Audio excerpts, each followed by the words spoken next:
Welcome back. Morning paper analysis కార్యక్రమంలో భాగంగా ప్రముఖ విశ్లేషకులు బండారు రామ్మోహన్ రావు గారు మనతో పాటు సిద్ధంగా ఉన్నారు. రామ్మోహన్ రావు గారు నమస్తే అండి. రామ్మోహన్ రావు గారు. రహీం గారు నమస్తే. రామ్మోహన్ రావు గారు, ఒక పక్క 2 రోజులుగా తెలంగాణ గ్లోబల్ రైజింగ్ సంబంధించినటువంటి విషయంలో ప్రభుత్వం ఎట్టకేలకు దాదాపుగా ఎంఓయూలు భారీగానే కుదుర్చుకుంది. ఒక పక్క తెలంగాణ సంబంధించినటువంటి బ్రాండ్ని దేశవ్యాప్తంగా తెలియజేయడంలో మాత్రం రేవంత్ రెడ్డి సక్సెస్ అయ్యారనే చెప్పుకోవాలి. సరే, ఆహ్వాన పిలుపు మేరకు కొంతమంది ప్రముఖ అతిథులు రాకపోయినప్పటికీ కాన్సెప్ట్ మాత్రం సక్సెస్ అయిందనే చెప్పుకోవాలి. దానికి సంబంధించినటువంటి విషయాన్ని ఏ విధంగా జరిగింది, ఏ విధంగా ఎంఓయూలు కుదుర్చుకున్నారు, పార్టీకి ఏ విధంగా పడింది, భవిష్యత్తులో దీర్ఘకాలికంగా హైదరాబాద్కి ఏ విధంగా ఉపయోగపడబోతుంది, ఇవన్నీ కూడా రాహుల్ గాంధీకి వివరించడానికి ఈరోజు ఢిల్లీకి వెళ్ళబోతున్నారు సీఎం రేవంత్ రెడ్డి. సరే, ఆ విషయాన్ని పక్కన పెడితే నిన్న ఉస్మానియా యూనివర్సిటీ వెళ్ళడం జరిగింది. అక్కడ దాదాపుగా ఉస్మానియా యూనివర్సిటీ అభివృద్ధికి 1,000 కోట్లు ఇవ్వడం కూడా జరిగింది. దాంట్లో భాగంగా ఏంటి, ఉస్మానియా యూనివర్సిటీకి వెళ్ళాలంటే అదో గట్స్ కావాలన్నట్టు మొట్టమొదటిసారిగా సీఎం రేవంత్ రెడ్డి ముఖ్యమంత్రి హోదాలో వెళ్ళినటువంటి మొదటి ముఖ్యమంత్రిగా చెప్తున్నారు. వెళ్ళనీయకుండా అనేక కుట్రకోణాలు జరిగినాయి అనేటువంటి విషయాన్ని చెప్తా ఉన్నారు. దానికి సంబంధించి కాబట్టి అసలు ఉస్మానియా యూనివర్సిటీ యొక్క చరిత్ర ఏంది, ఏ విధంగా అక్కడ ఉద్యమకారులని మేధావులని ఏ విధంగా ఉస్మానియా యూనివర్సిటీ డెవలప్ చేసింది, అవన్నీ కూడా చెబుతూ నిన్న రేవంత్ రెడ్డి చేసిన వ్యాఖ్యలు బాగా ఎటు చూసిన హైలైట్ అవుతా ఉన్నాయి సోషల్ మీడియాలో. దాంతోపాటు ఇంగ్లీష్ భాష మీద చేసిన వ్యాఖ్యలు, అతన్ని గతంలో ఇంగ్లీష్ రాదని కామెంట్ చేసిన వ్యాఖ్యలు, ఇవన్నీ కూడా సోషల్ మీడియాలో బాగా వైరల్ అవుతున్న సందర్భంలో అసలు ఉస్మానియా యూనివర్సిటీకి సంబంధించి సీఎం రేవంత్ రెడ్డి వెళ్ళిన విషయం మీద ఓవరాల్గా ఏం మాట్లాడుకోవచ్చు రామ్మోహన్ రావు గారు? గ్లోబల్ సమ్మిట్ గురించి మనం మాట్లాడుకున్నాం రహీం గారు. మీకు అట్లాగే మెగా న్యూస్ ప్రేక్షకులకు నమస్కారం.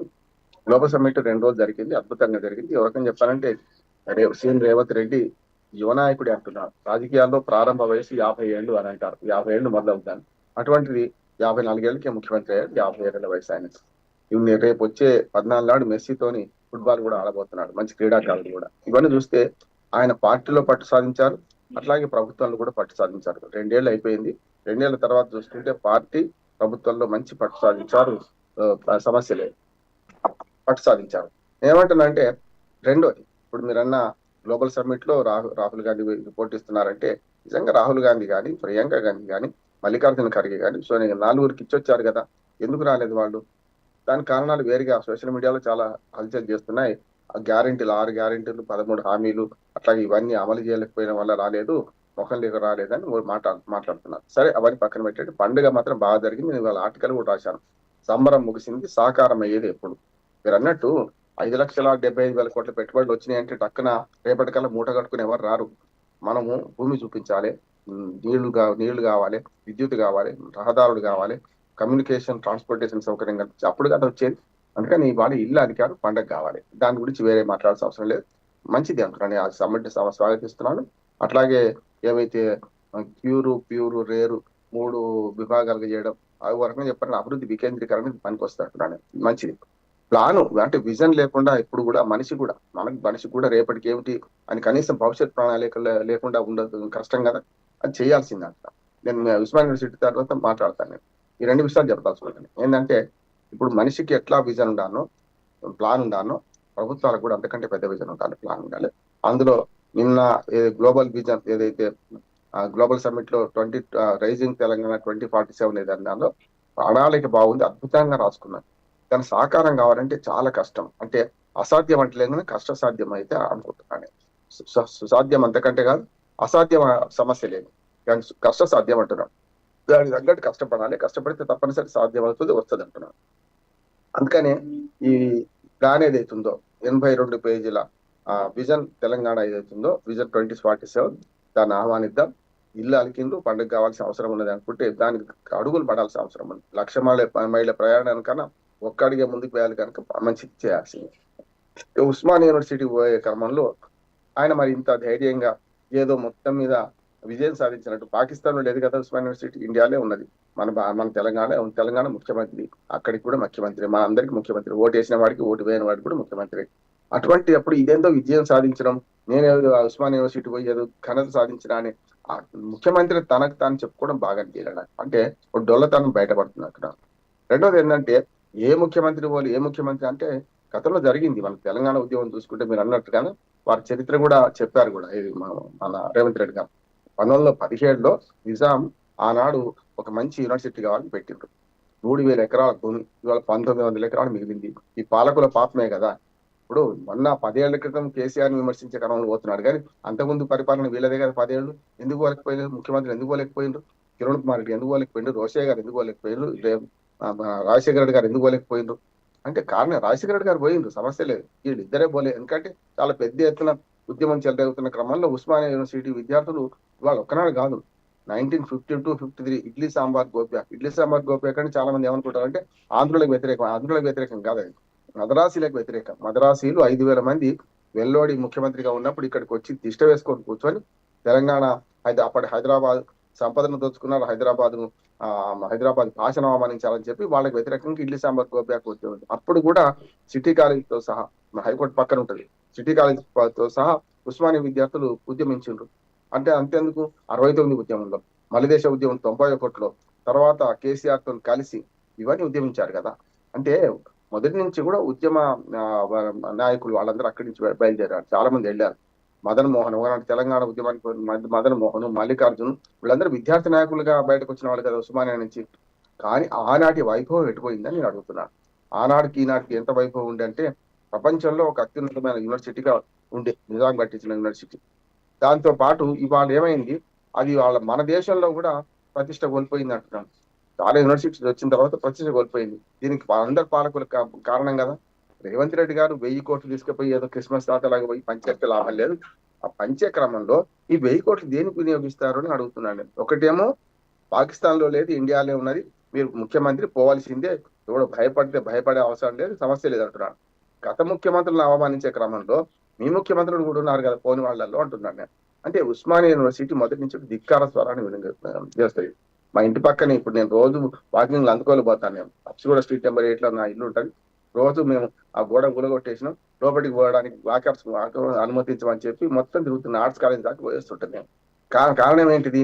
ఏమంటున్నాను, ఉస్మానియా యూనివర్సిటీలో సమస్యలు ఏమున్నాయి ఇప్పటిదాకా ప్రస్తావించిందా? ఆ సమస్యల గురించి వీసీ గారు ఇప్పటిదాకా రిపోర్ట్ ఇచ్చిందా? 2 నెలల క్రితం పోయింది కదా రహీం గారు, 2 నెలల క్రితం పోయినప్పుడు ఏమన్నారు, 1000 కోట్లు ఇస్తారు. 1000 కోట్లు దేనికి ఇస్తారు?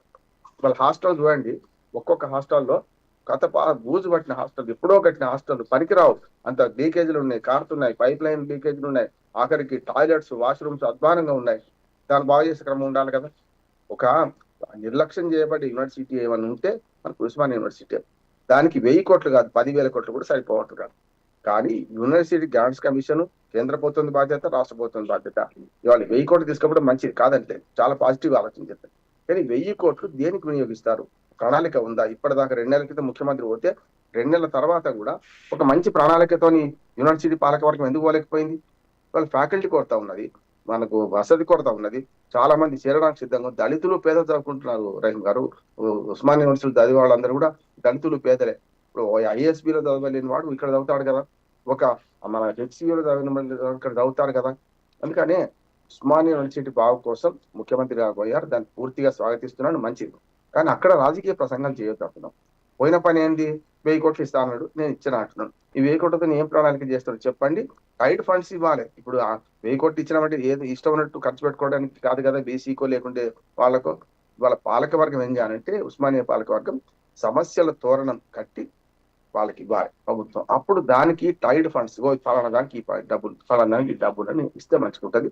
అదే విజయం సాధించినట్టు నేను ఇస్తా అన్నా, దేవుడు వరాలు ఇచ్చే దేవుడు ఆయన కాదు, తీసుకునే వీళ్ళు భక్తులు వీళ్ళు అంతకంటే కాదంటున్నారు. హక్కుగా రావాల్సిందే యూనివర్సిటీకి డబ్బులు.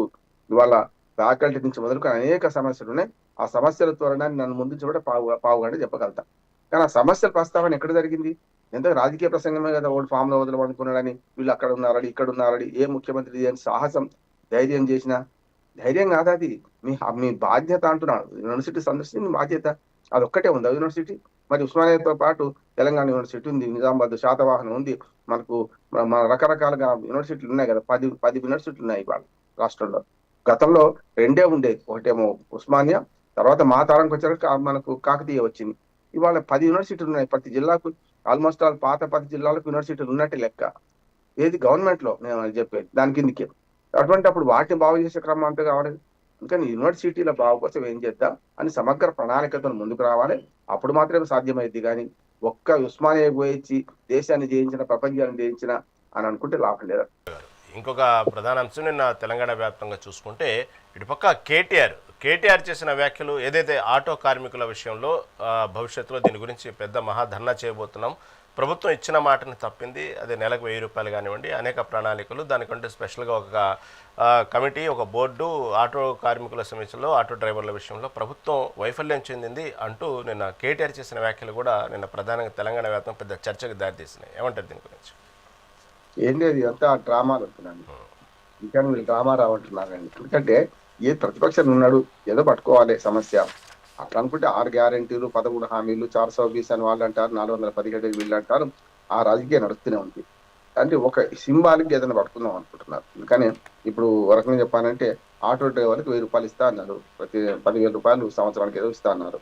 కనుక అది ఏమైంది, ఉచిత బస్సు వాళ్ళకి మేము నష్టపోయినాం అన్నారు కనుక వాళ్ళకి ఇస్తామన్నది ఏమైంది చెప్పి ఆయన ముఠా మేస్త్రి అని వీళ్ళు అంటున్నారు, ఈయన ఆటో వాళ్ళని వాళ్ళు అంటున్నారు.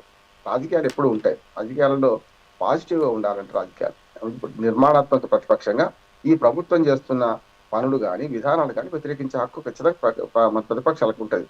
మొన్న నేను హిల్ట్ మీద కేటీఆర్ సమర్థించిన. హిల్ట్ అనేది పూర్తి దోపిడీకి సంబంధించిందే, మీరు పారదర్శకంగా చేయండి, ఓ విధాన పత్రం ప్రకటించండి అని చెప్పి. ఏమైంది, దొంగను పట్టుకోవడం పక్కన పెట్టి దొంగ అన్నట్టు దొంగతనం ఎట్లా బయటపడతాని ఇప్పుడు ఎంక్వైరీ చేశారు. పాలసీ ఎందుకు బయటపడితే ఎంక్వైరీ కాదు, పాలసీ కరెక్టా కాదా దాని మీద చర్చ జరగాలి కదా. హిల్ట్ పాలసీ తప్పు అంటున్నాను. హిల్ట్ పాలసీ మేము చేయకముందు ఎట్లా బయటపడదని పేరు చేస్తున్నారో ప్రతిపక్షాలు కూడా కొన్ని పిల్లిమొక్కలు వేస్తాయి. ప్రతిపక్షాలు కూడా కొన్నిసార్లు రాజకీయాన్ని వాడుకుంటాయి. ఇప్పుడు కేసీఆర్ గారు గతంలో ఇప్పుడు అనేవాడు రాజకీయ పార్టీలు సన్యాసుల మఠాలు కావాలి. కరెక్టే, సన్యాసుల మఠాలు కావాలి. కానీ ఏం చేయాలి, అధికార పక్షం చేస్తున్న విధానాలను విమర్శించే ముందు ప్రత్యామ్నాయ విధానాలు కూడా మనం పాటించాలంటున్నాను. హిల్ట్ భూములు మనం తప్పు, కానీ మీరు చేసిన పని ఏంటి, బీఆర్ఎస్ చేసిన పని ఏంటి, గతంలో జరిగింది అదే కదా. ఆఖరికి ఔటర్ రింగ్ రోడ్ను 30 ఏళ్లకు తెగనమ్మేశారు కదా. 30 ఏళ్లకు లేదు 7,500 కోట్లు. దేని మనకు వచ్చినవి, కేవలం రైతు బంధుకు వేస్తామన్నారు. అది కూడా 6 నెలల తర్వాత కాంగ్రెస్ ప్రభుత్వం వచ్చినా చేసింది ఆ డబ్బులు కూడా. అంటే 7,500 కోట్లకు ఒక రైతు బంధు ఒక్క విడతకు కోసం ఔటర్ రింగ్ రోడ్డు 30 సంవత్సరాలకు అమ్మేసింది కదా, లీజుకి ఇచ్చేసారు కదా. గత ప్రభుత్వం చేసిన పని వీళ్ళు కూడా అదే పని చేస్తున్నారు. ఇవాళ ఏ ప్రభుత్వం వచ్చినా మీరేమన్నానండి, రెండింటిని ఒకే ఘాటిని గుర్రము గాడిద ప్రజలు చూస్తారు. కానీ రెండు ప్రభుత్వాలు నేను ఏమంటున్నాను అంటే, ఆనాడు బీఆర్ఎస్ కానీ ఇవాళ కాంగ్రెస్ కానీ 2 సంవత్సరాలు చూస్తుంటే ల్యాండ్, మైను, వైను, శాండ్ ఈ 4 వస్తుంది రాజకీయం అంతా. ఇవాళ మానేరుకు పోదాం చూడండి. మానేరులో శాండ్ కోసం ఒక చెక్ డ్యామ్ను పేల్చేశారు. అంటే ఎంత దుర్మార్గం. అంటే ఇసుక మాఫీ ఎంత పెద్ద పని చేస్తుందంటే, ఒక ప్రజలకు దాదాపు 10,000 ఎకరాలు పారే ఒక చెక్ డ్యామును మానేరు మీద, మానేరు చాలా పెద్ద నది వరకు చెప్పాలంటే, గోదావరి నది అంటాం కానీ మానేరు వాగే అంటున్నాం మనం. అటువంటిది దాదాపు కిలోమీటర్ పైన ఉన్న ఒక చెక్ డ్యామ్ను పేల్చేశారు. ఇవాళ దాని గురించి శ్రద్ధ లేదు, దాని గురించి వీళ్ళు మాట లేదు. పోయి చూడాలి కదా వీళ్ళందరూ అక్కడికి వెళ్ళి అంటున్నారు. ఎందుకు వెళ్ళి చేశారు, ఏ సంఘ విద్రోహం చేసినాయి, లేకుంటే ఎవరు పని చేశారు, దానికి మేడిగడ్డ ముడి పెట్టి చర్చ జరుగుతుంది. అందుకనే రహీం గారు ఈ విషయంలో నేను చెప్తున్నాను ఏంటంటే, జరుగుతాయి ఉద్యమాలు, జరగాల్సిందే కాదంటలేదు. ఆటో డ్రైవర్లకు కాదు, మీరు గతంలో ఇచ్చిన హామీలు ఎంతవరకు చేసిండ్రు? 10 ఏళ్లలో అహంకారము, అవినీతి వల్ల ఓడిపోయింది. ఇవాళ మళ్ళీ అధికారంలోకి రావాలంటే ఏంటంటే, ప్రభుత్వం చేస్తున్న ప్రతి పనిని విమర్శించడం కాకుండా ఆ పనులలో ఉన్న మంచి చెడ్డ విశ్లేషించి మేము వస్తే ఇది చేస్తామని ప్రత్యామ్నాయ విధానం ప్రవేశపెట్టాలి. రెండే. అప్పుడు వాళ్ళు అన్నారు, ఇప్పుడు వీళ్ళు అమ్మారు. చెప్పండి.